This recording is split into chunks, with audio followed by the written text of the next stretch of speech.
तो कैसी हो मेरी प्यारी लॉयल फैमिली। मैं हूं आपका दोस्त मिस्टर गुलशन और स्वागत करता हूं आपके इस प्यारे से चैनल गुलशान हॉरर स्टोरी पर। और हां, एक छोटी सी शिकायत, अभी तक आपने सब्सक्राइब नहीं किया तो तुरंत कर दीजिए, वरना आप हमारी फैमिली के खतरनाक हॉरर सफर से पीछे छूट जाओगे। आज के एपिसोड से पहले उन 5 प्यारे दोस्तों का नाम जिनके कमेंट्स ने हमारा दिल जीत लिया। पहला नाम है अजय वर्मा जी, लखनऊ से। दूसरा नाम है रीना शर्मा जी, आगरा से। तीसरा नाम है रफीक आलम जी, सूरत से।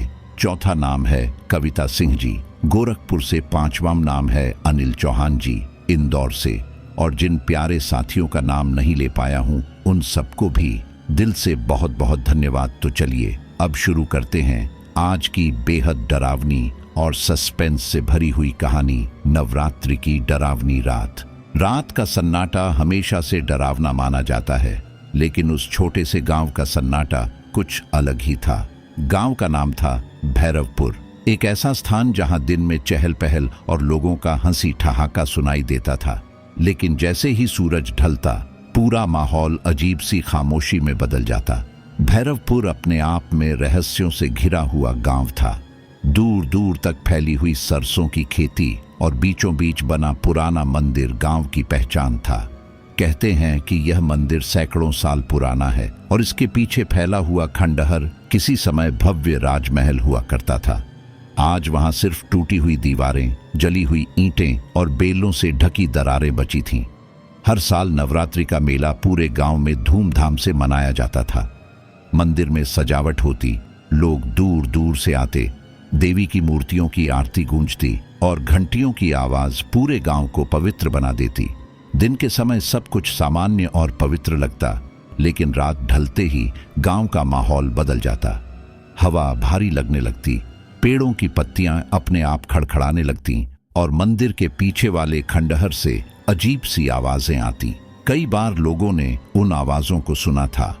किसी को लगा जैसे कोई रो रहा है, किसी ने सुना कि घंटियां अपने आप बज रही हैं, और कई बार बच्चों ने दावा किया कि उन्होंने वहां किसी औरत की परछाई देखी है। गांव के बुजुर्ग अक्सर कहते थे कि उस खंडहर के नीचे एक गुप्त हवन कुंड है जहां वर्षों पहले बलि दी गई थी। यह कहानी सुनकर गांव के बच्चे डर जाते थे, लेकिन जवान लड़के अक्सर इसे मजाक में लेते। वे कहते कि ये सब बुजुर्गों की बनाई हुई बातें हैं ताकि लोग रात को बाहर न निकलें। लेकिन बुजुर्गों की आंखों में छुपा डर साफ दिखाई देता था। वे जानते थे कि यह कोई सामान्य जगह नहीं है। गांव के सबसे पुराने व्यक्ति पंडित रामकिशोर हर किसी को समझाते रहते कि नवरात्रि के दिनों में मंदिर के पीछे मत जाना। वह कहते कि वहां एक आत्मा बंधी हुई है जो सिर्फ नवरात्रि की रातों में जागती है। कई साल पहले की घटना गांव के लोगों की जुबान पर आज भी ताजा थी।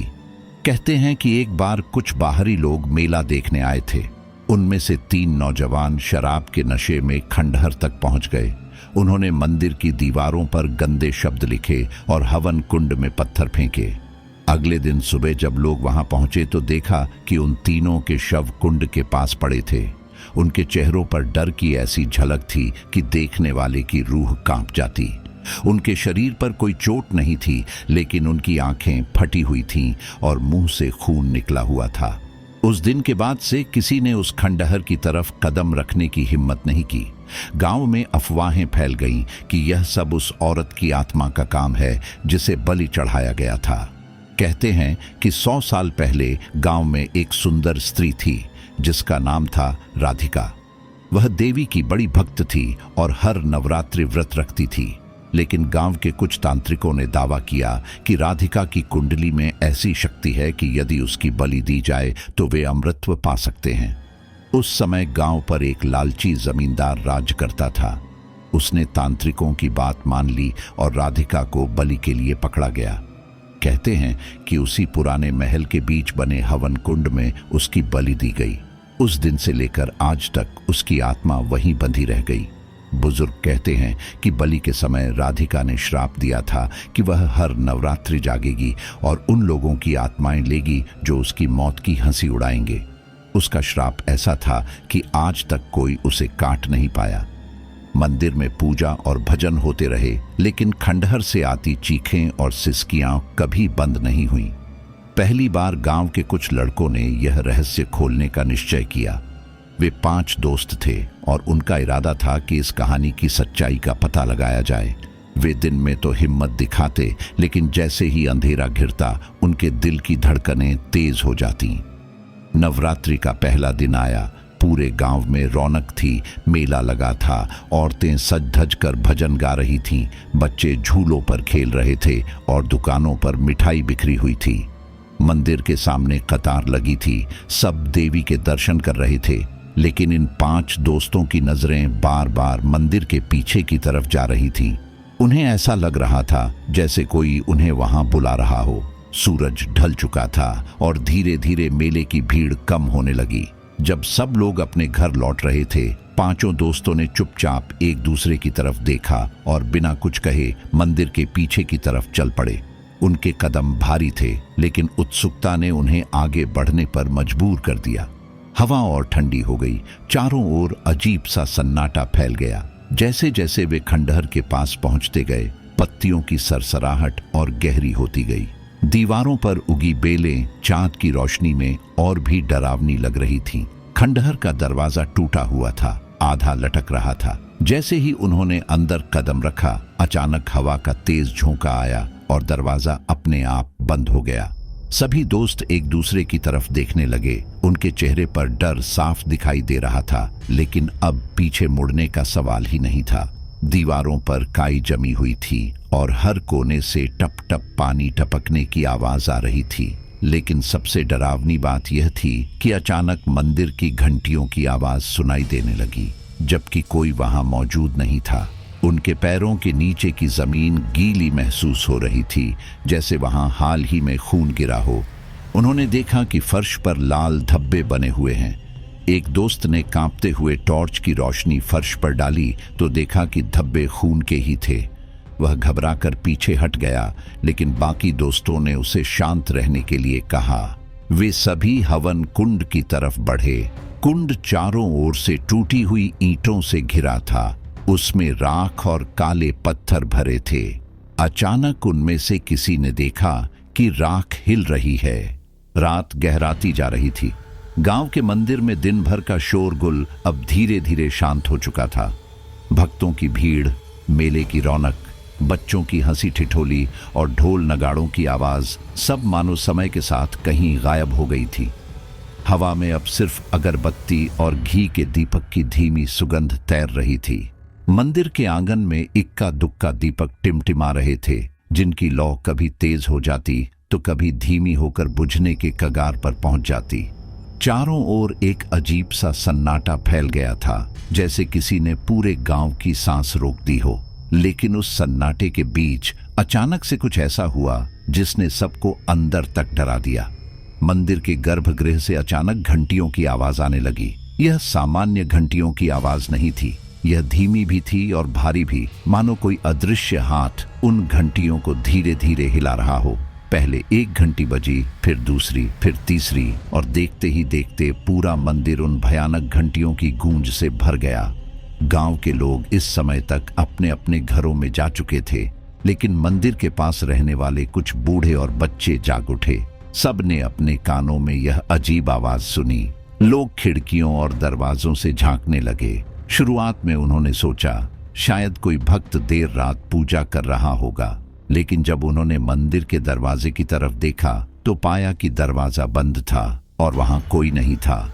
घंटियां बजने के साथ ही अजीब सी रोने की आवाज भी गूंजने लगी। वह आवाज इतनी दर्दनाक थी कि लगता था जैसे कोई औरत बेहद तकलीफ में है और अंदर से मदद के लिए पुकार रही है। आवाज धीरे धीरे और तीखी होती जा रही थी। पहले यह सिर्फ मंदिर के आंगन तक थी, फिर पूरा गांव उस आवाज से गूंजने लगा। रात का सन्नाटा उस आवाज से टूट चुका था और लोगों के दिलों की धड़कनें तेज हो गईं। गांव के सरपंच, जो मंदिर के सबसे पास रहते थे, डरते डरते बाहर निकले। उन्होंने देखा कि मंदिर के ऊपर अचानक एक काली छाया मंडराने लगी है। ऐसा लग रहा था मानो धुएं का एक घना गुब्बार धीरे धीरे मंदिर को ढक रहा हो। उन्होंने साहस बटोरा और मंदिर के दरवाजे तक गए, जैसे ही उन्होंने दरवाजे को छुआ, वह दरवाजा जलते अंगारों जैसा गर्म था। वे तुरंत पीछे हटे और डर के मारे कांपने लगे। उन्हें समझ आ गया कि यह किसी इंसान का काम नहीं है।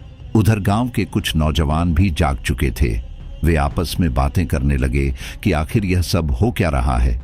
किसी ने कहा कि यह देवी का चमत्कार है, किसी ने कहा कि यह किसी अशुभ आत्मा का संकेत है, लेकिन सच्चाई कोई भी नहीं जानता था। सबके मन में एक ही सवाल उठ रहा था कि आखिर यह आवाजें किसकी हैं। घंटियों और रोने की आवाजें धीरे धीरे मिलकर एक अजीब लय बनाने लगी। वह लय ऐसी थी कि सुनने वाले को लगता मानो कोई मंत्रोच्चार हो रहा हो, लेकिन यह मंत्र शांति देने वाले नहीं थे, बल्कि भय और बेचैनी पैदा करने वाले थे। बच्चे अपनी माओं की गोद में दुबके हुए थे। औरतें दरवाजे बंद करके भगवान से प्रार्थना करने लगी। मर्द अपने घरों की छतों पर खड़े होकर मंदिर की तरफ देखने लगे, लेकिन कोई भी पास जाने की हिम्मत नहीं कर पा रहा था। गांव के बुजुर्गों को पुरानी बातें याद आने लगीं।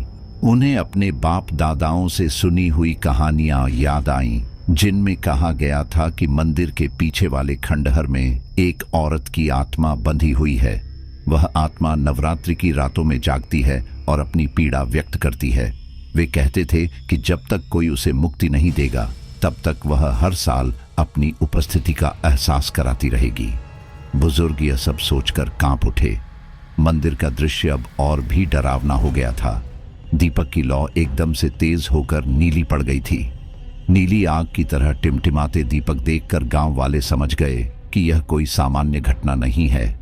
उसी समय मंदिर के अंदर से किसी के जोर से हंसने की आवाज आई। वह हंसी इतनी भयानक थी कि सुनने वाले की रूह कांप जाए। आवाज औरत की थी, लेकिन उसमें क्रूरता और गुस्सा इतना था कि कोई भी इंसान उसे सहन नहीं कर सकता था। गांव में अफरा तफरी मच गई। कुछ लोग अपने घरों के दरवाजे पर ताले लगाकर अंदर छिप गए। कुछ लोग भागकर सरपंच के घर पहुंचे और उनसे कुछ करने की गुजारिश करने लगे। सरपंच भी घबराए हुए थे, लेकिन उन्होंने सबको शांत करने की कोशिश की। उन्होंने कहा कि सब लोग घरों में रहें और सुबह होने का इंतजार करें। लेकिन लोगों के मन में यह सवाल उठ रहा था कि क्या वे सुबह तक सुरक्षित रह पाएंगे। इसी बीच मंदिर के पास रहने वाला एक युवक, जिसे बचपन से ही तंत्र मंत्र का शौक था, वह अपने कमरे से कुछ किताबें और जपमाला लेकर बाहर निकला। उसका नाम अर्जुन था। गांव वाले उसे पागल समझते थे, क्योंकि वह अक्सर अजीब अजीब बातें करता और रात को श्मशान में जाकर बैठता था। लेकिन उस रात उसने तय किया कि वह मंदिर के अंदर जाकर पता लगाएगा कि आखिर यह सब हो क्या रहा है। अर्जुन जब मंदिर के दरवाजे पर पहुंचा तो उसके कदम कांप रहे थे, लेकिन उसने हिम्मत जुटाई और एक मंत्र का जाप करने लगा। तभी अचानक दरवाजा अपने आप खुल गया। अंदर घुप अंधेरा था। घी के दीपक बुझ चुके थे, बस कहीं कहीं लाल रोशनी की झलक दिख रही थी। जैसे ही वह अंदर गया, उसे लगा मानो कोई अदृश्य शक्ति उसे देख रही है। रोने और हंसने की आवाजें अब और साफ सुनाई देने लगीं। अर्जुन ने आंखें बंद की और मंत्र पढ़ना शुरू किया। तभी उसे महसूस हुआ कि उसके चारों तरफ ठंडी हवा घूम रही है और उसके कानों में किसी औरत की धीमी आवाज गूंज रही है, जो बार बार यही कह रही थी, मुझे मुक्त करो, मुझे मुक्त करो। अर्जुन डर तो गया, लेकिन वह पीछे नहीं हटा। उसने देखा कि मंदिर के पीछे वाले दरवाजे से धुंध अंदर आने लगी है। धुंध के बीच एक धुंधली परछाई दिखाई दी। वह परछाई धीरे धीरे और साफ होती गई। यह वही औरत थी जिसके बारे में गांव में कहानियां सुनाई जाती थीं। उसका चेहरा अधजला था, आंखें लाल थीं और बाल बिखरे हुए थे। गांव का मेला हर साल नवरात्रि के मौके पर लगता था और यह परंपरा न जाने कब से चली आ रही थी। दूर दराज से लोग इस मेले को देखने आते थे। मेले में झूले, मिठाइयों की दुकानें, खिलौनों के ठेले और ढोल नगाड़ों की आवाज चारों तरफ गूंजती रहती थी। बच्चों की खिलखिलाहट, महिलाओं की खरीदारी और युवाओं की भीड़ उस छोटे से गांव को मानो एक उत्सव स्थल में बदल देती थी। लेकिन इस चहल पहल के बीच एक ऐसा रहस्य छुपा था जिसे हर गांव वाला जानता तो था, लेकिन बोलने से डरता था। मंदिर के पीछे बने पुराने खंडहर की तरफ जाने पर सख्त मना था। वहां का रास्ता अंधेरा और सुनसान था, जबकि ठीक उसके सामने का मंदिर रोशनी और भीड़ से भरा हुआ चमकता था। यह विरोधाभास हर किसी को खटकता था, लेकिन लोग कभी उसके बारे में खुलकर चर्चा नहीं करते थे। उस दिन भी मेला पूरे शबाब पर था। ढोल नगाड़ों की थाप के साथ गरबा और भजन हो रहे थे। गांव के पंडाल में देवी की मूर्ति सजी हुई थी और उसके चारों ओर घी के दीपक जल रहे थे।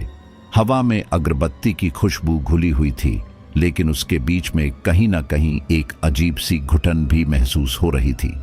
कुछ लोग कहते कि यह सिर्फ भीड़ और धुएं की वजह से है, लेकिन सच यह था कि हर किसी के दिल में कहीं ना कहीं उस मना की हुई जगह का डर दबा हुआ था।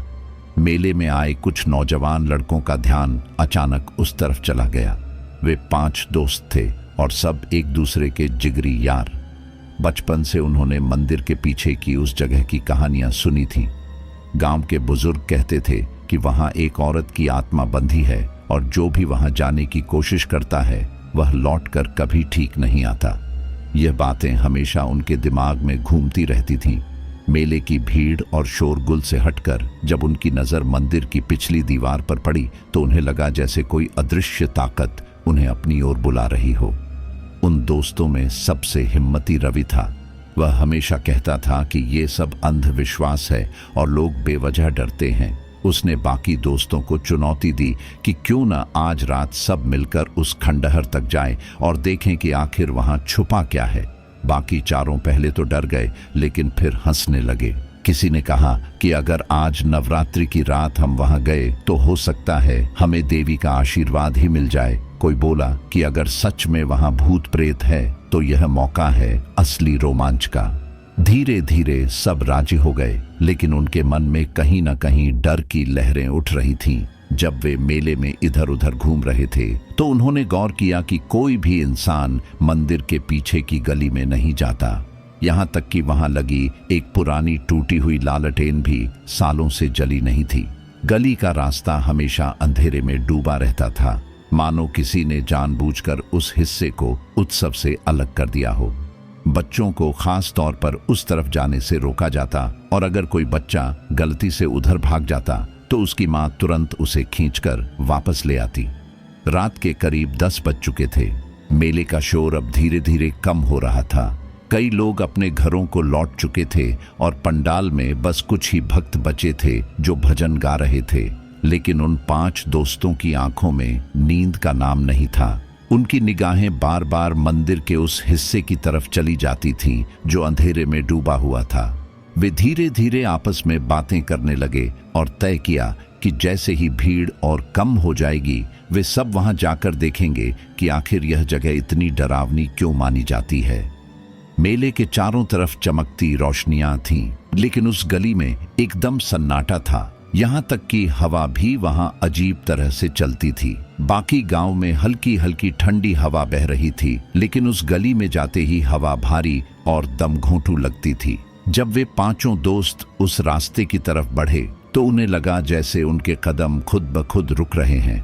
हर कदम पर ऐसा महसूस होता था कि मानो धरती उन्हें आगे बढ़ने से रोक रही हो, लेकिन जिज्ञासा और रोमांच ने उनके दिल से डर को दबा दिया। गली में घुसते ही सबसे पहले उन्हें मिट्टी और नमी की गंध आई। वहां दीवारों पर काई जम चुकी थी और जमीन पर सूखे पत्तों की मोटी परत बिछी हुई थी।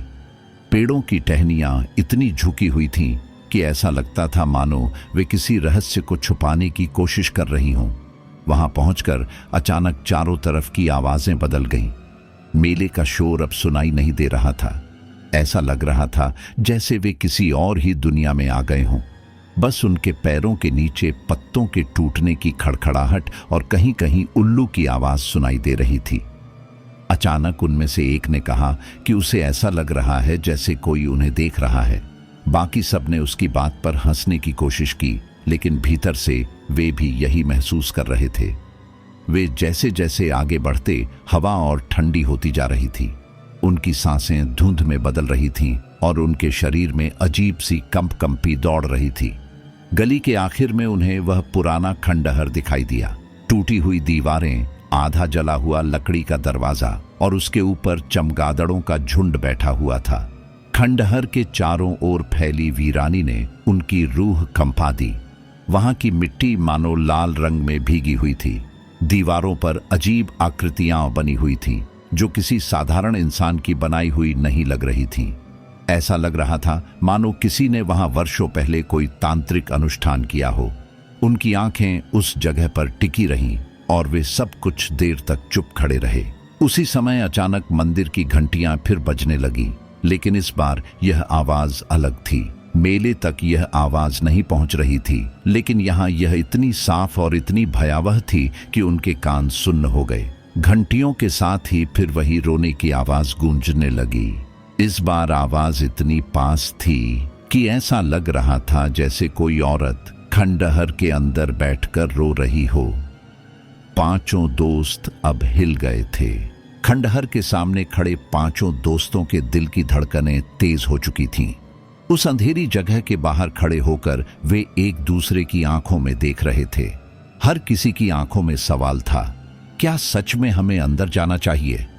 दरवाजा आधा टूटा हुआ था और हवा के झोंकों से बार बार हिल रहा था। उसकी कर्कश आवाज मानो किसी की चीख की तरह गूंज रही थी। आसपास का सन्नाटा इतना गहरा था कि झींगुरों की आवाज तक दब चुकी थी। ऊपर आसमान में बादल छा गए थे और चांद की रोशनी बार बार ओझल हो रही थी। रवि ने गहरी सांस लेकर दरवाजे को हाथ लगाया। जैसे ही उसने उसे धक्का दिया, दरवाजा धीमी कर्र कर्र की आवाज करते हुए थोड़ा और खुल गया। अंदर घुप अंधेरा था, मानो वहां वर्षों से कोई रोशनी पहुंची ही न हो। बाकी दोस्तों ने टॉर्च ऑन की, लेकिन उनकी रोशनी भी जैसे दीवारों में समा रही थी। ये अंधकार सामान्य नहीं था। ऐसा लग रहा था जैसे किसी ने इसे जानबूझकर बुलाया हो। हवा और ठंडी हो चुकी थी और उनके शरीर पर पसीना चिपक गया था। दरवाजे के भीतर से सड़ी हुई लाश जैसी गंध आ रही थी।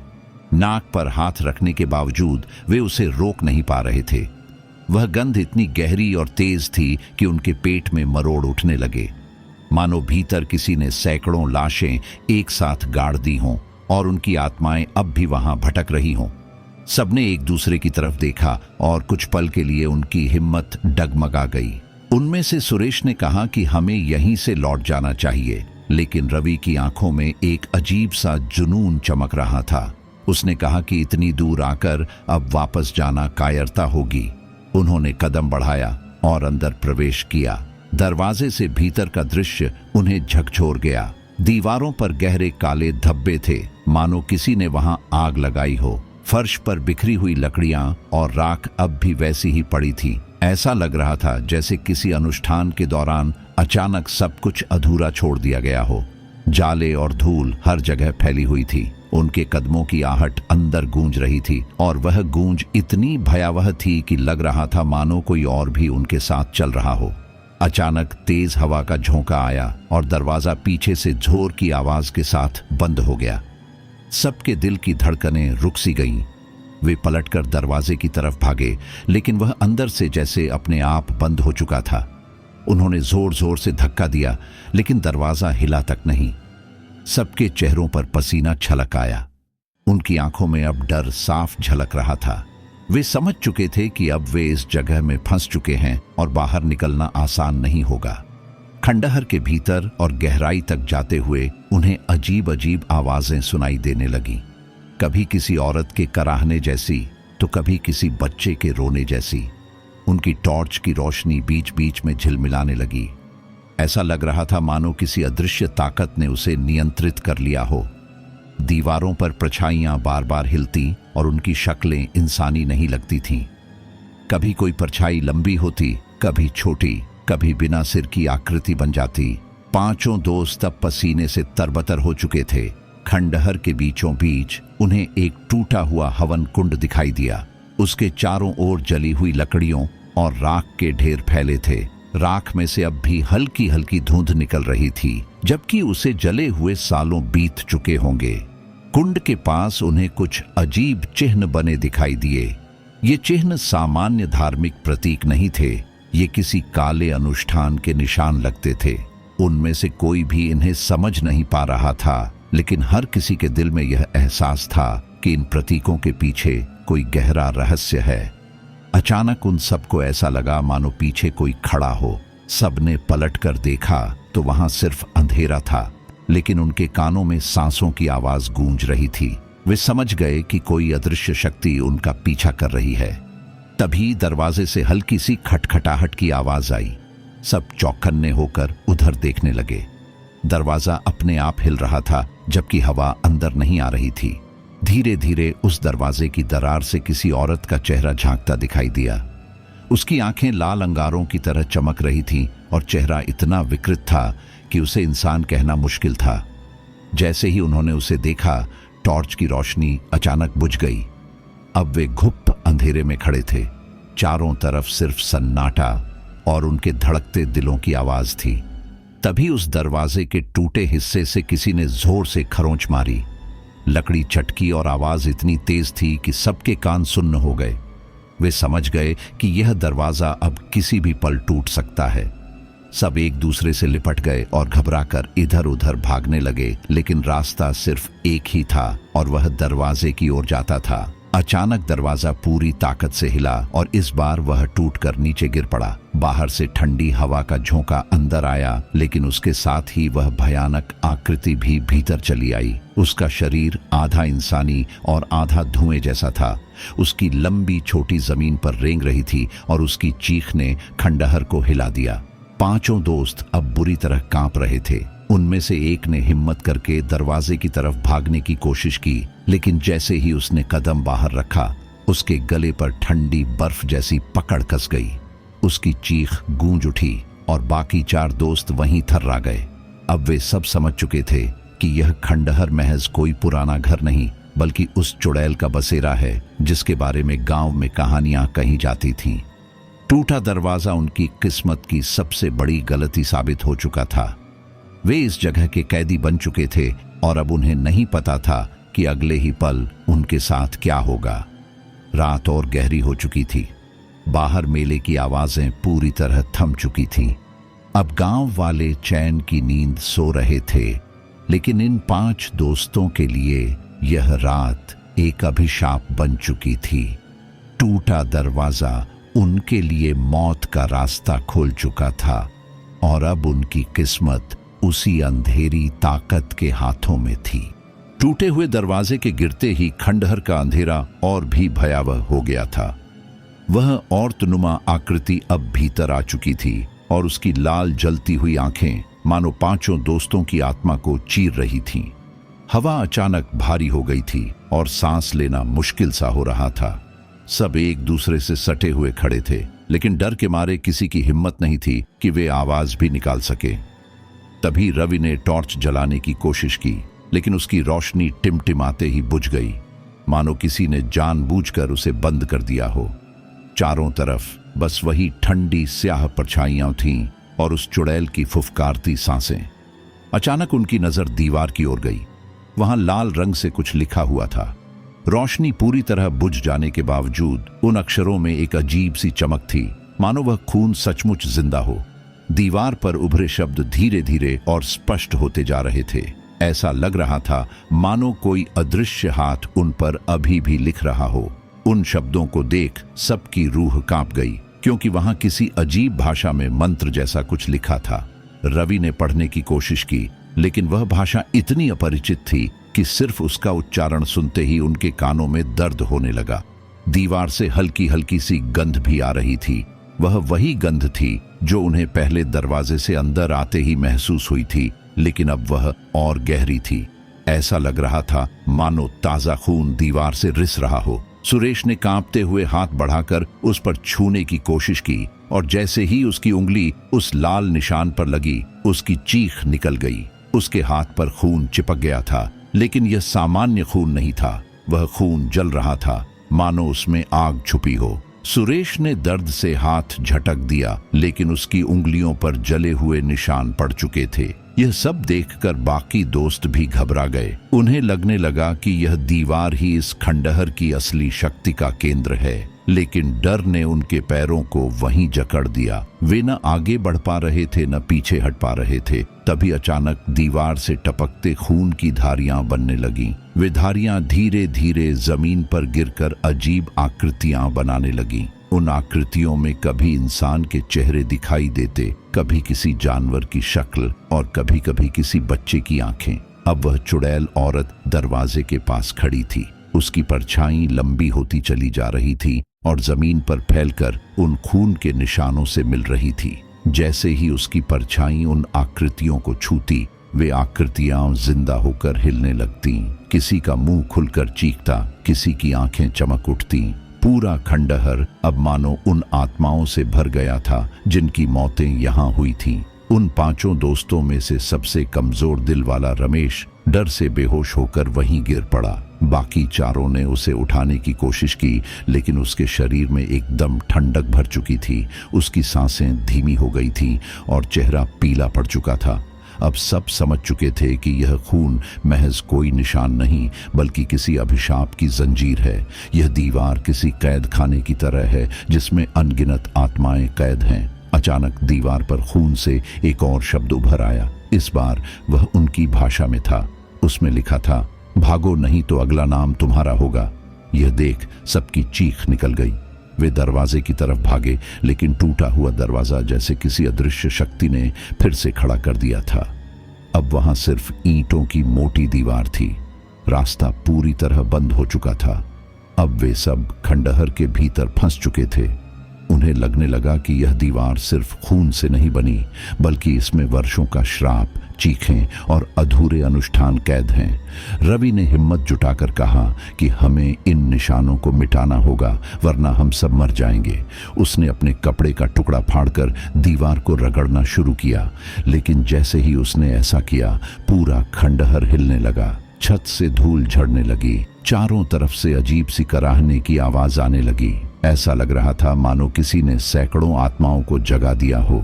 खून अब और तेजी से बहने लगा। दीवार पूरी तरह लाल हो गई। वह दृश्य इतना भयानक था कि सबके पैरों तले जमीन खिसक गई। दीवार पर अचानक 5 हाथों के निशान उभर आए जो खून से लथपथ थे, और सबसे डरावनी बात यह थी कि वे हाथों के निशान उन्हीं 5 दोस्तों के थे। वे यह देखकर कांप उठे कि दीवार उनकी किस्मत को पहले ही लिख चुकी थी। सुरेश अब रोने लगा। उसने कहा कि हम सब मर जाएंगे, हमें यहाँ नहीं आना चाहिए था। लेकिन उनकी आवाजें खंडहर में दबकर गूंजने लगीं। चुड़ैल की हंसी अचानक पूरे कमरे में गूंज उठी। उसकी हंसी इतनी तीखी थी कि उनके कानों से खून निकलने लगा। वह औरत अब धीरे धीरे आगे बढ़ रही थी और उसके हर कदम के साथ दीवार से खून की धाराएं बह रही थीं। सब अब जान चुके थे कि इस खंडहर से निकलना आसान नहीं। खून के ये निशान किसी दरवाजे की तरह थे जो धीरे धीरे उनके जीवन को निगल रहे थे। उन्होंने दरवाजे पर हाथ मार मार कर बाहर निकलने की कोशिश की, लेकिन हर बार खून से बनी आकृतियां उन्हें रोक लेती। रवि ने आखिरी बार हिम्मत जुटाकर उस दीवार को पूरी ताकत से धक्का दिया, लेकिन जैसे ही उसने ऐसा किया, खून की धाराएं अचानक उसके चेहरे पर उछल पड़ी। उसकी आंखों में खून भर गया और वह चीखते हुए पीछे गिर पड़ा। बाकी चारों ने उसे उठाने की कोशिश की, लेकिन उसकी आंखें अब लाल हो चुकी थीं और वह धीरे धीरे पागलपन से हंसने लगा। अब यह साफ था कि दीवार उन सबको एक एक करके अपने कब्जे में ले रही है। खून के निशान सिर्फ चेतावनी नहीं थे, बल्कि एक जाल थे, और इस जाल से निकल पाना अब नामुमकिन लग रहा था। रात अब और भी गहरी हो चुकी थी। बाहर से कोई आवाज नहीं आ रही थी। मेले की हलचल कब की खत्म हो चुकी थी। इस खंडहर के भीतर अब सिर्फ खून की बदबू, चुड़ैल की हंसी और 5 दोस्तों की चीखें गूंज रही थीं। दीवार पर खून से उभरे शब्द धीरे धीरे मिटने लगे, लेकिन उनकी जगह अब एक नई पंक्ति उभर रही थी। खंडहर के भीतर खून के निशानों से जूझते हुए चारों दोस्त अब पूरी तरह टूट चुके थे। 5वां दोस्त रवि दीवार के लाल निशानों की चपेट में आकर अजीब तरह की पागल हंसी हंस रहा था। उसकी आंखें खून से लाल हो चुकी थीं और चेहरे पर एक विकृत खुशी थी, मानो दीवार ने उसकी आत्मा निगलकर उसे अपनी कठपुतली बना दिया हो। बाकी चारों ने उसे संभालने की कोशिश की, लेकिन उसके शरीर से ऐसी ताकत निकल रही थी कि कोई उसे पकड़ भी नहीं पा रहा था। वह बार बार दीवार की ओर भागता और खून में अपने हाथ रगड़कर फिर से जमीन पर अजीब निशान बनाता। तभी अचानक सबकी निगाह छत की ओर गई। वहां कुछ हिलता डुलता नजर आया। पहले तो लगा कि शायद कोई चमगादड़ है, लेकिन जैसे जैसे टॉर्च की कमजोर किरणें ऊपर गईं, सबके शरीर में सिहरन दौड़ गई। छत पर एक औरत की परछाई झूल रही थी। उसका शरीर उल्टा लटक रहा था और उसके लंबे काले बाल जमीन तक पहुंच रहे थे। उसकी आंखें अंधेरे में भी अंगारों की तरह जल रही थीं। उसका चेहरा सीधा दिखाई नहीं दे रहा था, लेकिन उसकी परछाई दीवारों पर फैल रही थी। वह परछाई सामान्य नहीं थी। पहले तो वह एक साधारण स्त्री जैसी लगी, पर धीरे धीरे उसकी आकृति बदलने लगी। कभी उसके 4 हाथ दिखाई देते, कभी उसके शरीर से धुएं की तरह धुंध निकलने लगती। उसकी परछाई इतनी लंबी होती चली गई कि दीवारों और जमीन पर फैलकर 5 दोस्तों को घेरने लगी। ऐसा लग रहा था मानो पूरा खंडहर उसी औरत की छाया से भर चुका हो। सुरेश डर से चिल्ला पड़ा, लेकिन उसकी आवाज तुरंत घुट गई। परछाई ने उसकी गर्दन पर पकड़ बना ली थी। यह सिर्फ छाया थी, लेकिन उसकी ताकत असली थी। सुरेश हवा में उछल गया और छटपटाने लगा। उसके चेहरे पर डर और दर्द साफ झलक रहा था। बाकी तीनों ने उसे छुड़ाने की कोशिश की, लेकिन परछाई से लड़ना किसी इंसान के बस की बात नहीं थी। उन्होंने हवा में हाथ मारे, लेकिन वहां पकड़ने को कुछ नहीं था। आखिरकार सुरेश का शरीर जमीन पर गिरा और उसके मुंह से खून बहने लगा। उसकी आंखें अब खाली और निस्तेज हो चुकी थीं। यह सब देखकर रमेश और भी सहम गया। उसकी हालत पहले से ही नाजुक थी। उसका पूरा शरीर कांप रहा था और वह जमीन पर घुटनों के बल बैठकर प्रार्थना करने लगा। लेकिन उसकी प्रार्थनाओं की आवाज पर उस औरत की परछाई हंसने लगी। उसकी हंसी पूरे खंडहर में गूंजने लगी। वह हंसी इतनी ठंडी और जहरीली थी कि सबके कानों से खून की बूंदें टपकने लगीं। अब परछाई धीरे धीरे छत से नीचे उतरने लगी। उसके पैर जमीन पर टिके ही नहीं, बल्कि हवा में तैर रहे थे। उसका चेहरा अब साफ दिखाई देने लगा। वह एक औरत थी, लेकिन उसका चेहरा विकृत था। आंखें गहरी गड्ढों में ढंसी हुई, होंठ फटे हुए और दांत बाहर निकले हुए। उसकी त्वचा जगह जगह से जली हुई लग रही थी। लेकिन सबसे भयानक बात यह थी कि उसके चेहरे पर एक अजीब मुस्कान जमी हुई थी, जैसे वह बहुत समय से इन आत्माओं की प्रतीक्षा कर रही हो। दीवार पर खून के निशान अचानक बदलकर उसका ही चेहरा बनाने लगे। अब चारों तरफ वही औरत थी, सामने, पीछे, दीवार पर और जमीन पर। परछाई हर जगह फैल चुकी थी। दोस्तों को ऐसा लग रहा था जैसे वे किसी गहरे जाल में फंस गए हों, जहां से निकलने का कोई रास्ता नहीं। रवि, जो पहले ही पागल हो चुका था, उस परछाई की ओर बढ़ने लगा। उसने हाथ फैलाए और कहा, माँ, माँ। यह सुनकर बाकी तीनों के होश उड़ गए। वे समझ गए कि यह चुड़ैल अब रवि को पूरी तरह अपने कब्जे में ले चुकी है। उसने उसके माथे पर हाथ रखा और रवि एकदम शांत हो गया। उसकी आंखों में अब वही लाल चमक आ गई थी। वह उनके खिलाफ खड़ा हो चुका था। रात और गहरी हो गई थी। बाहर का आसमान पूरी तरह बादलों से घिर चुका था। बिजली की चमक कभी कभी खंडहर की टूटी दीवारों को रोशन करती और उस पल में सबको साफ दिख जाता कि परछाई धीरे धीरे और भी बड़ी हो रही है। ऐसा लग रहा था मानो पूरी दुनिया को निगल लेगी। अब रमेश, सुरेश और अन्य 2 दोस्त भागने लगे। उन्होंने टूटी खिड़कियों से बाहर निकलने की कोशिश की, लेकिन हर खिड़की खून से लथपथ हो चुकी थी। जब वे उसे छूते तो उनकी हथेलियों पर जलन होती। ऐसा लग रहा था मानो खून उन्हें रोक रहा हो। बाहर से कोई रोशनी भीतर नहीं आ रही थी। पूरा खंडहर चुड़ैल का बंद कमरा बन चुका था। औरत की परछाई अब उनके बिल्कुल पास आ चुकी थी। उसने अपने हाथ फैलाए और अचानक पूरा कमरा अंधेरे में डूब गया। उस अंधेरे में वे एक दूसरे को भी नहीं देख पा रहे थे, लेकिन वे सब महसूस कर रहे थे कि उनके आसपास कोई चल रहा है। कोई उनकी गर्दन के पास सांस ले रहा है, कोई उनके कान में फुसफुसा रहा है। उन्होंने जितना भी चिल्लाना चाहा, उनकी आवाज बाहर नहीं जा पा रही थी। फिर अचानक अंधेरे में रोशनी की एक हल्की सी किरण आई। वह किरण ऊपर से छत के टूटे हिस्से से आई थी।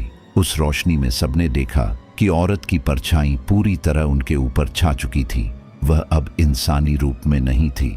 उसके हाथ पांव लंबे और टेढ़े मेढ़े हो चुके थे। उसकी आंखें पूरी तरह लाल थीं और उसके मुंह से काले धुएं की लपटें निकल रही थीं। उसने अपनी लंबी उंगलियां रमेश की ओर बढ़ाईं। रमेश कांपता हुआ पीछे हटने लगा, लेकिन पीछे दीवार थी। उसके पास भागने की कोई जगह नहीं थी। चुड़ैल की परछाई उसकी छाती में समा गई और रमेश ने एक भयानक चीख मारी। उसकी आंखें उलट गईं और उसका शरीर ढेर हो गया। अब बाकी दो दोस्तों की सांसें थम चुकी थीं। दीवार पर फिर से खून से शब्द लिखे जाने लगे, 3 और बाकी हैं। यह देखकर दोनों दोस्त पागलों की तरह दरवाजे की ओर भागे, लेकिन दरवाजा अब सिर्फ खून की दीवार बन चुका था। उन्होंने पूरी ताकत से उसे तोड़ने की कोशिश की, लेकिन उनके हाथ उसी खून में धंसते जा रहे थे। अब उन्हें साफ समझ आ चुका था कि यह औरत की परछाई सिर्फ एक चुड़ैल नहीं, बल्कि इस खंडहर की असली मालिक है। वह अपनी आत्मा को दीवारों, छत और जमीन में बांध चुकी है। यहाँ आने वाला कोई भी इंसान अब उसकी कैद से बच नहीं सकता। खंडहर की घुटन भरी हवा अब और भी भारी होती जा रही थी। बाकी बचे तीनों दोस्तों की हालत पत्थर जैसी हो चुकी थी। उनके पैर कांप रहे थे और दिल इतनी तेजी से धड़क रहा था कि मानो सीने से बाहर निकल आएगा। दीवार पर लिखे शब्द 3 और बाकी हैं उनके मन में किसी ताबीज की तरह धंस चुके थे। वे जानते थे कि मौत उनसे सिर्फ एक कदम दूर खड़ी है, लेकिन तभी अचानक खंडहर की गहराई से एक अजीब सी आवाज आई। यह न तो इंसान की थी न जानवर की। ये किसी बूढ़ी औरत की कराहती हुई फुसफुसाहट थी जो धीरे धीरे एक कहानी में बदलने लगी। आवाज ने कहा, तुम्हें लगता है कि तुम यहां आकस्मिक रूप से आए हो? नहीं, तुम सबको बुलाया गया है। ये खंडहर कोई साधारण जगह नहीं। ये मेरा घर है, मेरा शाप है, मेरी दुनिया है।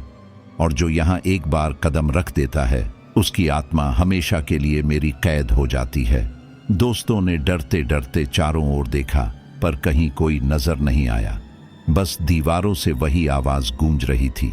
अब वे धीरे धीरे समझने लगे थे कि यह औरत की परछाई सिर्फ एक प्रेतात्मा नहीं, बल्कि एक पुरानी और गहरी शापित कथा का हिस्सा है। उस आवाज ने कहना शुरू किया, सदियों पहले इस गांव में नवरात्रि के दौरान एक बहुत बड़ा यज्ञ होता था। पूरा गांव माता की भक्ति में डूबा रहता। लेकिन इसी गांव में एक औरत थी जिसका नाम कौशल्या था। वह तांत्रिक विद्या में पारंगत थी, परंतु उसकी आत्मा में पाप और लालच भरा था। लोग उससे डरते थे, मगर वह यज्ञ में शामिल होना चाहती थी। लेकिन गांव के पंडितों ने उसे मना कर दिया, क्योंकि उसकी काली विद्या और अपवित्र साधनाएं देवी की पूजा में स्वीकार्य नहीं थी। अपमानित होकर उसने बदला लेने की ठानी। कहानी सुनते हुए दोस्तों की सांसें थमने लगी। आवाज लगातार दीवारों और फर्श से टकराकर लौट रही थी, जिससे खंडहर का हर कोना उस कथा को दोहरा रहा था। कौशल्या ने गांव के कुछ भोले भाले लोगों को फुसलाया। उसने कहा कि देवी को खुश करने के लिए एक हवन करना होगा, लेकिन वह हवन साधारण नहीं होगा।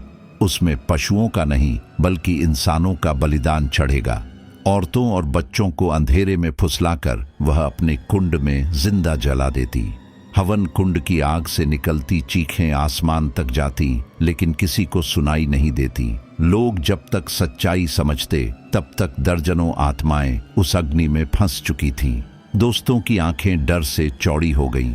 उन्हें लग रहा था मानो उनकी आत्मा भी उस हवन कुंड की जलती हुई लपटों में झुलस रही हो। गांव वाले जब यह जान गए तो उन्होंने कौशल्या को पकड़कर उसी हवन कुंड में फेंक दिया। उसका शरीर जल गया, लेकिन उसकी आत्मा नहीं मरी। मरने से पहले उसने हंसते हुए कहा था, मैं लौटूंगी और तब इस कुंड में आने वाला हर इंसान मेरे साथ ही जलेगा। उसके शब्द श्राप बन गए और तभी से यह खंडहर, यह कुंड और यह पूरी जगह उसकी आत्मा से ग्रस्त हो गई। आवाज की गूंज इतनी तीखी हो गई कि तीनों दोस्तों ने अपने कान बंद कर ली, लेकिन आवाज अंदर से सुनाई दे रही थी, मानो उनके खून में घुल चुकी हो। उन्हें अब समझ आने लगा था कि यह खंडहर क्यों इतना भयानक है। हर दीवार, हर पत्थर, हर दरार में वही श्राप बसा हुआ है। एक दोस्त ने कांपती आवाज में कहा, अगर यह सच है तो हम यहाँ से कभी नहीं निकल पाएंगे। यह चुड़ैल हमें भी उसी तरह जला देगी जैसे उसने उन मासूमों को जलाया था। इतना सुनते ही अचानक जमीन हिलने लगी, दरारों से धुआं निकलने लगा और वह धुआं सीधा हवन कुंड की ओर जाने लगा। दोस्तों ने नीचे झांक कर देखा तो वहां की राख फिर से लाल अंगारों में बदलने लगी थी। वह कुंड फिर से जिंदा हो रहा था। अंगारों से उठती लपटों में बच्चों की चीखें सुनाई दे रही थीं और औरतों की करुणा भरी आवाजें आसमान चीर रही थीं। अब चुड़ैल की परछाई उन लपटों से उभरने लगी। उसकी आंखें पहले से ज्यादा भयानक थीं और उसका शरीर अब अधजला और काला हो चुका था।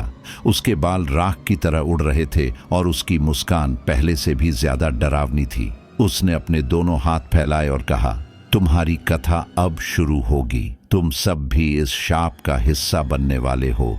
तुम में से हर एक की आत्मा इस कुंड को खिलाएगी। तीनों दोस्त अब पूरी तरह बिखर चुके थे। उनके पैरों में जान नहीं बची थी, पर डर ने उन्हें भागने पर मजबूर कर दिया। वे खंडहर के अंधेरे गलियारों में इधर उधर भागने लगे, लेकिन हर रास्ता फिर उसी कुंड पर जाकर खत्म होता। चाहे वे दाएं जाते या बाएं, आगे बढ़ते या पीछे लौटते, अंत में वही हवन कुंड सामने आ खड़ा होता। उन्हें अब लगने लगा कि वे किसी चक्रव्यूह में फंस गए हैं जिसे तोड़ना असंभव है। औरत की परछाई हर बार उनके सामने खड़ी हो जाती, कभी उनकी सांस रोकती, कभी उनकी परछाई निगल जाती। उनके शरीर पर खरोंचें बनने लगीं, लेकिन कोई उन्हें छू भी नहीं रहा था। यह सब उस शाप की ताकत थी। धीरे धीरे तीनों दोस्त समझने लगे कि यह सिर्फ कहानी नहीं बल्कि उनका भविष्य है। जो श्राप सदियों पहले कौशल्या ने दिया था वही अब उनके सिर पर मंडरा रहा है। उनकी हर सांस, हर कदम और हर चीख अब उसी कथा का हिस्सा बन चुकी थी। खंडहर में गूंजती आवाज ने आखिरी बार कहा, यह शापित कथा कभी खत्म नहीं होगी। हर आत्मा जो यहाँ आएगी वही इसकी नई कड़ी बनेगी। तुम अब इस कथा के अगले अध्याय हो। लपटें और ऊंची हो गई। चुड़ैल की हंसी पूरे आसमान तक फैल गई और खंडहर की दीवारें कांपने लगीं। तीनों दोस्त अब जानते थे कि यह अंत की शुरुआत है। खंडहर की हवा अब इतनी भारी हो चुकी थी कि हर सांस गले में अटकने लगी थी। धुएं और राख की गंध चारों ओर फैली थी और हवन कुंड की लपटें बार बार तेज होकर उनके चेहरों पर जलन छोड़ रही थीं। तीनों बचे हुए दोस्त उस श्रापित कथा को सुनकर अब समझ चुके थे कि यहाँ से निकलना लगभग असंभव है। फिर भी उनके भीतर बचने की तड़प उन्हें भागने के लिए मजबूर कर रही थी। किसी ने नहीं चाहा कि उनकी आत्मा भी उस शापित अग्नि का हिस्सा बन जाए, लेकिन उनके पैरों के नीचे की जमीन खुद ही मानो उन्हें वहीं रोकना चाहती थी। सबसे पहले रमेश ने साहस जुटाकर दरवाजे की ओर दौड़ने की कोशिश की। वह टूटा फूटा दरवाजा अब खून की दीवार में बदल चुका था, लेकिन गुस्से और डर ने उसके अंदर ऐसी ताकत भर दी कि उसने पूरी ताकत से उस दीवार पर प्रहार किया। खून की दीवार लहरों की तरह कांप गई, लेकिन टूटी नहीं। उसके हाथ खून से लथपथ हो गए और उसमें जलन होने लगी। तभी खून की दीवार से एक हाथ बाहर निकला। वह किसी इंसान का हाथ नहीं था, बल्कि सड़े हुए मांस और जली हुई त्वचा का था। उसने रमेश की कलाई पकड़ ली और उसे खींचने लगा। रमेश चीख उठा। बाकी दोनों ने उसे खींचकर छुड़ाने की कोशिश की, लेकिन दीवार से निकलते हाथों की संख्या बढ़ने लगी, मानो सैकड़ों आत्माएं अंदर से उसे पकड़कर भीतर खींचना चाहती हों। बड़ी मुश्किल से उन्होंने रमेश को खींचा, लेकिन उसकी कलाई पर गहरे निशान बन गए जो धीरे धीरे जलते अंगारे की तरह चमकने लगे। अब वे समझ गए कि सामने का रास्ता उनका नहीं है। वे भागकर दूसरी ओर खंडहर के पिछवाड़े की तरफ बढ़ने लगे। वहां टूटी हुई खिड़कियों से शायद बाहर निकलने का रास्ता हो। वे अंधेरे में लड़खड़ाते हुए भागे, कभी पत्थरों से टकराए, कभी जालों में फंसे। हर जगह उन्हें वही चुड़ैल की परछाई मिल रही थी। वह कभी दीवार से निकलकर सामने आ जाती, कभी उनके पीछे पीछे सरकती। उसकी हंसी अब लगातार उनके कानों में गूंज रही थी। खंडहर के पिछले हिस्से में पहुंचते ही उन्हें टूटी खिड़कियां दिखाई दी। उनकी उम्मीद जगी, वे दौड़ पड़े, लेकिन जैसे ही उन्होंने बाहर झांका उनकी सांसें थम गईं। बाहर का पूरा गांव गायब था। वहां सिर्फ धुआं, अंधेरा और राख का बंजर मैदान था। कोई पेड़, कोई घर, कोई रास्ता नहीं। ऐसा लग रहा था मानो खंडहर के चारों ओर पूरी दुनिया मिटा दी गई हो। वे घबराकर पीछे हटे और समझ गए कि वे किसी और ही लोक में फंस चुके हैं, जहां से बाहर निकलना नामुमकिन है। उनमें से एक ने कांपते हुए कहा कि अगर यह जगह चुड़ैल की है तो इसका रास्ता भी उसी के पास होगा। लेकिन तभी दीवारों से फिर वही आवाज गूंजी, भागने की कोशिश बेकार है, तुम अब इस कथा का हिस्सा हो, तुम्हारी हर सांस मुझसे बंध चुकी है। अचानक जमीन उनके पैरों के नीचे धंसने लगी। वे गिरते गिरते बचे और एक संकरी सीढ़ी उनके सामने खुल गई। यह सीढ़ी अंधेरे में नीचे जा रही थी। उन्हें लगा कि शायद यही बाहर जाने का रास्ता हो। डर और उम्मीद के बीच झूलते हुए उन्होंने सीढ़ी उतरने का फैसला किया। नीचे पहुंचकर वे एक लंबे गलियारे में आए। वहां चारों ओर दीवारों पर दीपक जल रहे थे, लेकिन उन दीपकों की लौ नीली थी जो डरावनी और ठंडी चमक बिखेर रही थी। गलियारे की हवा में सड़े हुए मांस की गंध थी। चलते चलते उन्होंने देखा कि दीवारों पर कई आकृतियां बनी हुई थीं। पहले तो लगा कि ये चित्र हैं, लेकिन ध्यान से देखने पर पता चला कि ये इंसानों की परछाइयां थीं, जैसे किसी ने उन्हें जिंदा दीवार में कैद कर दिया हो। उन परछाइयों की आंखें हिल रही थीं, होंठ कांप रहे थे और उनमें से कराहटें निकल रही थीं।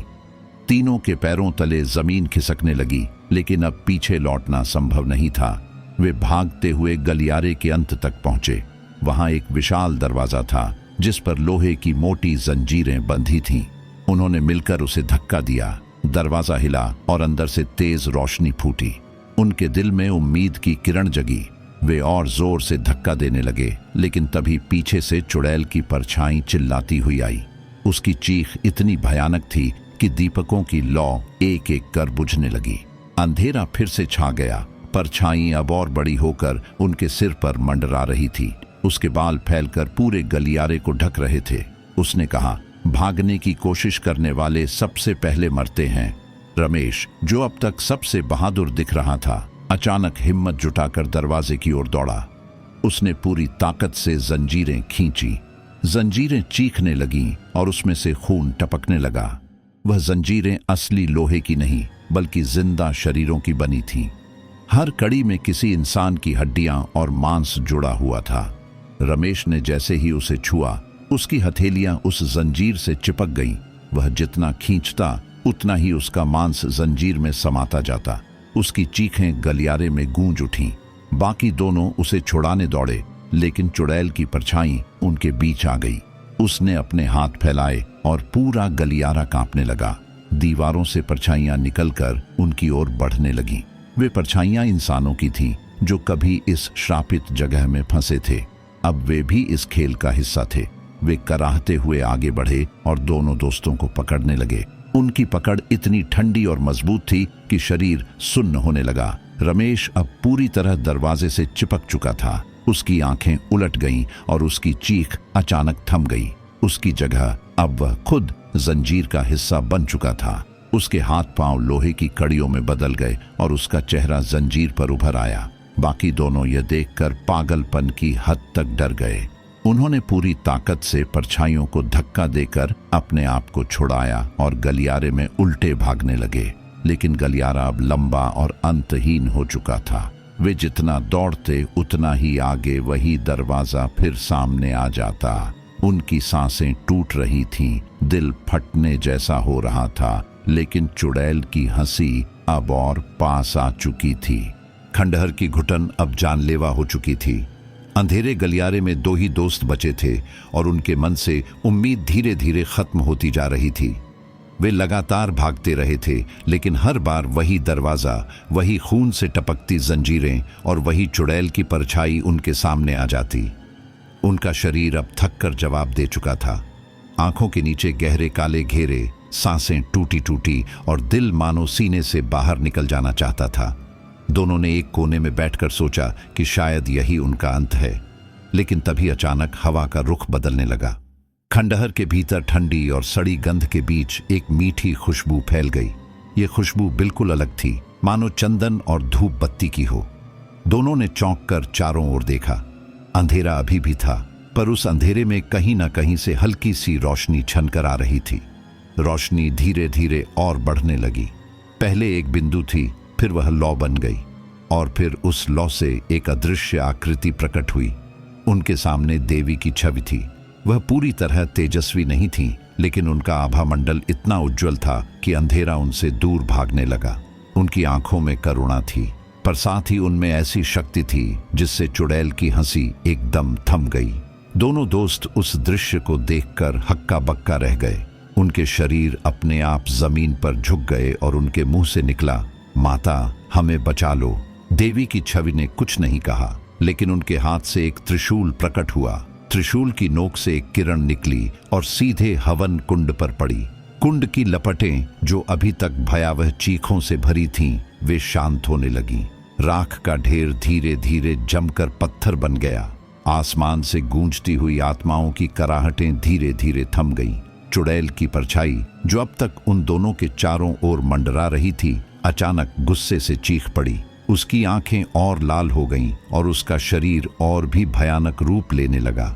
वह देवी की छवि पर झपटी, लेकिन जैसे ही वह आगे बढ़ी, त्रिशूल की चमक ने उसे पीछे धकेल दिया। वह बार बार कोशिश करती, पर हर बार देवी की रोशनी उसे जलाने लगती। उसकी चीखें अब इतनी तेज थीं कि दीवारें कांप रही थीं, लेकिन अब उनमें पहले जैसी शक्ति नहीं बची थी। देवी ने धीरे से अपना हाथ आगे बढ़ाया और दोनों दोस्तों के माथे पर आशीर्वाद दिया। उस आशीर्वाद से उनके भीतर अचानक नई ताकत जाग उठी। उनके दिल से डर मिटने लगा और उनकी आंखों में साहस लौट आया। वे समझ गए कि अगर वे देवी की कृपा पर भरोसा करें तो शायद इस श्राप से निकल पाएंगे। अब उन्होंने पहली बार चुड़ैल की ओर डटकर देखा। चुड़ैल का चेहरा विकृत और भयावह था, लेकिन देवी की उपस्थिति ने उनकी आत्मा को मजबूत बना दिया। उन्होंने जोर से मंत्र बोलना शुरू किया, वही मंत्र जो बचपन में अपने घर के पूजा घर में सुना करते थे। पहले उनकी आवाज कांप रही थी, पर धीरे धीरे वह साफ और मजबूत होती गई। मंत्रों की गूंज से खंडहर की हवा बदलने लगी। दीवारों पर बनी परछाइयां कांपने लगी, मानो उनकी कैद टूट रही हो। खून से लथपथ जंजीरें जो दरवाजे पर थीं, वे पिघलकर पानी बन गईं। गलियारे में जलते दीपक अब स्वर्णिम रोशनी में बदल गए। चुड़ैल अब और भी गुस्से में आ गई। उसने अपने लंबे हाथ फैलाए और दोनों दोस्तों की ओर लपकी, लेकिन तभी देवी की छवि ने अपना त्रिशूल आगे बढ़ाया। त्रिशूल से निकली बिजली जैसी चमक ने चुड़ैल को चीर दिया। उसकी चीख इतनी भयानक थी कि लगा पूरी धरती फट जाएगी। उसका शरीर पहले धुएं में, फिर राख में और अंत में एक काले बिंदु में सिमट गया। खंडहर में पहली बार शांति छा गई। कोई चीख, कोई हंसी, कोई परछाई नहीं, बस दीपकों की हल्की रोशनी और चंदन की सुगंध थी। दोनों दोस्त अभी भी कांप रहे थे, लेकिन उनके दिल में अब एक सुकून था। वे जानते थे कि देवी की कृपा ने उन्हें बचा लिया है। देवी की छवि धीरे धीरे धुंधली होने लगी। जाने से पहले उन्होंने कहा, श्राप तब तक जीवित रहता है जब तक उसे डर पोषण देता है। तुमने अपने साहस से इसे कमजोर किया और विश्वास से इसे खत्म किया। याद रखो, जहां भक्ति और साहस हो, वहां कोई अंधकार नहीं टिक सकता। इतना कहकर वह छवि पूरी तरह प्रकाश में विलीन हो गई। दोनों दोस्त अब दरवाजे की ओर बढ़े। इस बार दरवाजा खुल चुका था। बाहर वही पुराना गांव, वही पेड़ पौधे और वही आसमान था, मानो वे कभी उस श्रापित लोक में गए ही न हों। लेकिन उनके दिल में हमेशा के लिए यह याद दर्ज हो चुकी थी कि नवरात्र की उस रात उन्होंने मृत्यु से सामना किया था और देवी की कृपा से ही वे जीवित बचे। वे खंडहर से बाहर निकलते हुए एक दूसरे की ओर देखने लगे। उनके शरीर थके हुए थे, आंखों में आंसू थे, लेकिन दिल में श्रद्धा और विश्वास का प्रकाश था। वे जानते थे कि जीवन भर इस घटना को भूल पाना संभव नहीं होगा। उस रात उन्होंने यह भी समझ लिया कि अंधकार कितना भी गहरा क्यों न हो, अगर आस्था और साहस साथ हों तो देवी की कृपा सब कुछ बदल सकती है। खंडहर से बाहर निकलने के बाद दोनों दोस्त देर तक एक दूसरे को देखते रहे। उनके चेहरे पर थकान साफ झलक रही थी, लेकिन भीतर कहीं न कहीं उन्हें यकीन नहीं हो रहा था कि वे जीवित बच निकले हैं। वे चुपचाप उस रास्ते से आगे बढ़ते गए जहां से कभी इस श्रापित जगह में कदम रखा था। हवा पहले जैसी भारी नहीं थी, पर हर तरफ एक अजीब सन्नाटा फैला हुआ था, मानो गांव खुद इस कहानी का गवाह हो और उसके होठों पर कोई रहस्य बंद हो। गांव लौटकर जब उन्होंने सबसे पहली बार लोगों को बताया कि खंडहर में क्या हुआ, तो पहले तो किसी ने उन पर विश्वास ही नहीं किया। बूढ़े लोग हंस पड़े और बोले कि यह सब थकी आंखों का भ्रम है। लेकिन जब उन्होंने खून के निशानों का, टूटे दरवाजे का और चुड़ैल की चीख का जिक्र किया, तो कुछ पुराने चेहरे अचानक चुप हो गए। उनकी आंखों में डर साफ दिखाई दिया। एक बूढ़ी औरत जिसने अपना चेहरा घूंघट से ढक रखा था, धीरे धीरे आगे आई और बोली कि यह सब उस पुराने श्राप की कहानी है जिसे आज तक गांव के लोग छुपाते आए हैं। वह औरत कांपती हुई आवाज में बताने लगी कि कई साल पहले गांव में एक साधु आया था। साधु ने गांव वालों को चेतावनी दी थी कि इस जमीन पर कोई देवालय बनाना चाहिए, क्योंकि यहाँ एक भयंकर शक्ति बंधी हुई है। लेकिन गांव वालों ने उसका मजाक उड़ाया और उस जगह पर मेले का आयोजन कर दिया। मेले के दिन अचानक एक स्त्री जो दूसरे गांव से आई थी, उसी खंडहर में गायब हो गई। लोग कहते हैं कि वह औरत साधारण इंसान नहीं थी, बल्कि एक तांत्रिकनी थी जो शक्ति की तलाश में यहाँ आई थी। उसकी आत्मा अपूर्ण रह गई और तब से उसने इस जगह को श्रापित बना दिया। बूढ़ी औरत ने यह भी बताया कि हर नवरात्रि की रात यह श्राप सबसे ज्यादा जागृत होता है। आत्माएं भटकती हैं, चुड़ैल का साया प्रकट होता है और जो भी उस जगह पर कदम रखता है उसका जीवन खतरे में पड़ जाता है। गांव वाले वर्षों से उस खंडहर के पास जाने से डरते थे, लेकिन कुछ लोग जिज्ञासा या लालच में फंसकर जाते और कभी लौटकर नहीं आते। दोनों दोस्तों ने यह सुनकर कांपते हुए एक दूसरे को देखा। उन्हें अब समझ आया कि जो कुछ उनके साथ हुआ वह कोई भ्रम नहीं था, बल्कि उसी श्रापित कहानी का हिस्सा था। फर्क बस इतना था कि इस बार देवी की कृपा ने उन्हें बचा लिया। लेकिन एक सवाल अब भी बाकी था, क्यों सिर्फ उन्हें ही यह कृपा मिली? रात गहराने लगी और गांव के लोग धीरे धीरे अपने घरों में लौट गए। दोनों दोस्त अकेले उसी चौपाल पर बैठे रहे। उनके मन में सैकड़ों सवाल घूम रहे थे।